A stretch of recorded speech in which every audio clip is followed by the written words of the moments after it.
Greetings. So let's look at part 2 of chapter 5. In the initial part, we looked at who can become president, the different kinds of presidential powers accorded to a president, and we looked at the different understandings of veto power, constitutional design, and all those other issues. The second part looks, again, a little bit more in depth at the idea of presidential power. There are about 8 powers that the book discusses that the president can utilize, and the president does utilize quite in a large amount, some more than others, but let's talk about some of them. So the biggest one is veto power. Veto power, and veto, the word veto means I forbid. Veto power is primarily when a bill comes to the president's desk. And remember, the bill has now gone through both houses of Congress, both the House and the Senate. It has gone through the conference committees, which are the committees that look at both versions of the bill from the House as well as the Senate and come up with a bill that both the House and the Senate can agree upon. So once we have this final bill that needs to become law, that has gone through the House, gone through the Senate, gone through the conference committees, gone through the May revisions, it comes up to the president's desk. Now, the president has 3 options. The president can either pass the bill, which means he goes ahead and says, fine, great bill, let's go ahead with the ideology. The president can also not do anything, which means if the president does not sign the bill and just doesn't do anything, doesn't talk about the bill, doesn't even refuse to sign it, just lets the bill sit on his desk, in 10 days the bill becomes law. If the president refuses to sign the bill, okay, and Congress adjourns before the 10 days passes. So Congress is basically shut down for, let's say, the winter break. Congress has a winter break too, and Congress shuts down for winter break, and the president does not sign the bill. Then basically the bill gets struck down. And this ideology is known as a pocket veto, which means the president's put the bill in his pocket and has walked away with it, and basically the bill does not become law. Okay? And then, of course, the president can also veto the bill. So remember, there are 2 ways of vetoing. There's pocket vetoing and vetoing. And vetoing the bill generally is just saying, I will not sign the bill.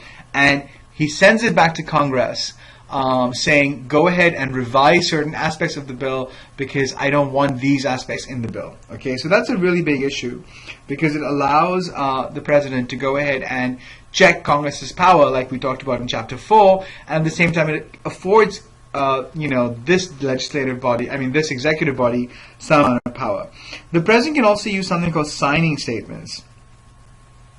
And signing statements are basically the idea, and I'm going to read them out from the book first and then explain them later on. President Bush frequently used signing statements to declare that provisions in the bill he was signing were an unconstitutional constraint on executive power, and therefore the laws did not need to be enforced or obeyed as written. Bush used signing statements to challenge a ban on torture as well as compliance with the USA Patriot Act. In total, more than 1,200 sections of bills were challenged over his 8 years in office, about twice the number challenged by all previous presidents. The American Bar Association declared that signing statements were contrary to the rule of law and our constitutional separation of powers, and asked future presidents to return to a system of either signing a bill and then enforcing all of it, or vetoing the bill. So signing statements allowed presidents to kind of say, okay, I'm going to allow some parts of this bill to become enforceable. Other parts I'm not kind of okay with, and I'm just going to go ahead and say I don't need to enforce these parts. Okay, not very constitutional because it goes against the understanding of the Constitution. So President Obama has continued with the ideology of signing statements, but it's not a really good understanding, and I think President Obama has not issued nowhere near as many signing statements as President Bush did.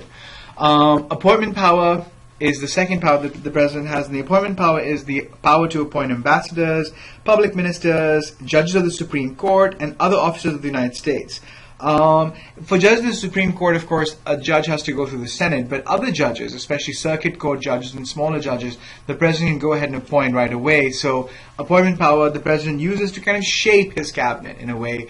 The president uses appointment power to figure out if, to help appoint certain politicians towards issues that he or she feels would the politician would advance those issues. So that's kind of important. Treaty power is the power to negotiate with other nations, create free trade agreements, create agreements of goodwill, allow certain goods to come in tax-free. That kind of stuff is the idea of treaty power. Executive privilege is the ability of the president. This is kind of a little interesting. The ability of the president to withhold information if he or she feels that information would affect national security. So the president can refuse to talk about certain issues, citing executive privilege, saying that this, if I tell you about this, it would affect national security, and as a result, I'm not going to discuss it. Pardons is the understanding of the president has the ability to pardon people who've been convicted of crimes, and again, somewhat, people have an issue with that, because if the convicted criminal has gone through the judicial system and has been convicted of a crime, then why should the president be able to pardon them? But it is an ability given to the president to pardon people based on executive part of his or her presidential powers. The president can convene Congress in extraordinary circumstances. So if something really horrible happens, like a nation declares war on us, the president can go ahead, even if Congress has adjourned for the year or for a winter break or any kind of break. The president can ask Congress to come back because he needs to discuss, or he or she needs to discuss, that particular issue.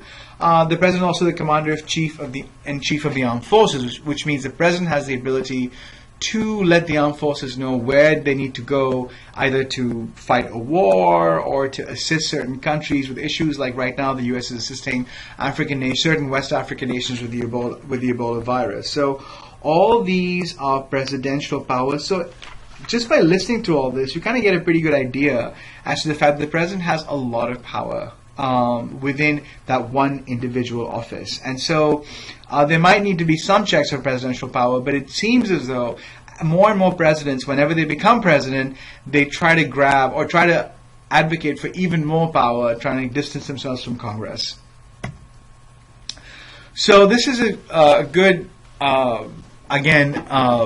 look at the vetoing ability of power of presidents. And if you can take a look at all the different vetoes that the presidents have done, again, just because the president has vetoed a law does not make him or her a bad president. Look at Roosevelt's, record. His vetoes, the amount of total vetoes he did was 372. The amount of pocket vetoes he did was 263.